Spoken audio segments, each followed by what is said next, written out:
All right, let's talk about Weston.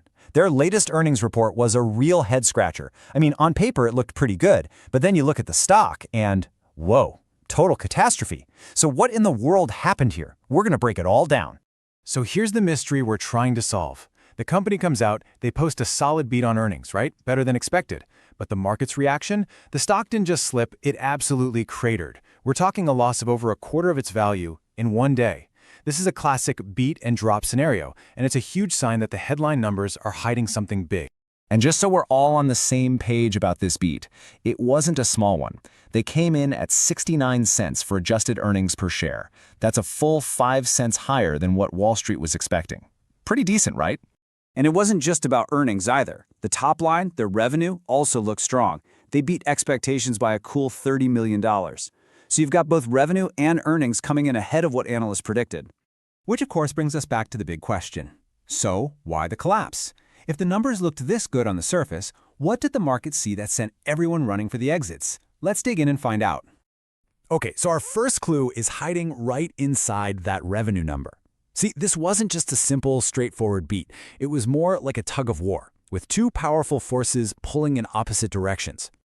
And you can see that battle playing out right here. On one side, you have Weston growing their sales volume by a really impressive 8%. That tells you they're definitely winning over customers, gaining market share. But here's the kicker. That fantastic growth was completely, and I mean completely, canceled out by an 8% drop in their price and mix. They were basically running on a treadmill, going nowhere fast. So you're probably asking, what exactly is this price/mix thing? Well, think of it as a measure of how profitable your sales are. It's a combo of the prices you're charging and what you're selling. And in Weston's case, that negative 8% came from a couple of things: giving discounts to customers and, this is a really important part, selling more of their lower profit products, like to big chain restaurants and private labels. So the big takeaway here is pretty stark. Yeah, Weston is growing, but they're essentially buying that growth by cutting prices and pushing less profitable stuff. For any investor, that is a huge flashing red flag. It's just not sustainable. Okay, the second major problem pops up when you slice the company up by geography. When you do that, you realize you're not looking at one single company anymore. It's really a tale of two completely different businesses. And man, look at this divide. North America, their home turf, is holding up like a fortress. Adjusted EBITDA there, up a healthy 7%. But then you look at their international business, it's like a boat anchor, dragging everything down. Their earnings there plunged an absolutely staggering 44% from last year. Ouch. So why such a massive difference? Well, in North America, things are good. They're actually firing up old production lines just to keep up with strong demand. That's a great problem to have, right? But internationally, it's a whole different story. They're getting squeezed from all sides. In Europe, a big potato crop means prices are falling. And at the same time, they're pouring money into a brand new facility in Argentina, which is just costing them a ton right now without bringing in much revenue. Okay, so we've got two big problems: shaky profitability and an international business that's in trouble. But the real nail in the coffin, the thing that truly sent the stock spiraling, was what management said about the future.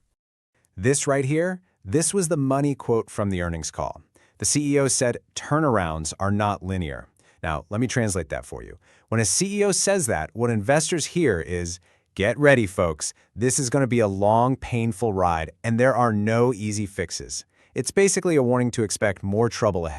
And this was the part that really shocked the market.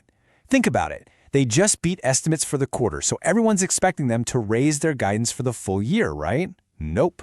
Instead, they just reaffirmed it. And to add insult to injury, they even said they'd probably end up somewhere closer to the midpoint of that range. That's a huge tell. It means they expect all the problems from this quarter to stick around, which basically wipes out the good news from their beat. And they didn't really try to sugarcoat it. They laid out the challenges pretty clearly. They warned that gross margins are probably going to get worse, not better.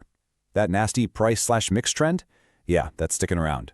And those high costs from Argentina and Europe, those are going to keep weighing on profits for the rest of the year. They were pretty much screaming from the rooftops, don't expect things to get better anytime soon. So when you put all these pieces together, you've got the weak revenue, the international business dragging things down, and management's own cautious guidance, a pretty clear picture starts to form about where this stock is headed. So the million-dollar question for anyone looking at this stock now is, after that historic 26% drop, is all the bad news finally baked into the price, or is there still more room to fall? Here at Talk Tickers, our rating is underperform. We just don't see this stock keeping up with the rest of the market until the company can show us, and I mean really show us, that they're getting a handle on these margin problems. And here's why, boiled down. First, the negative story about their collapsing margins is just way more compelling than the positive story about selling more fries.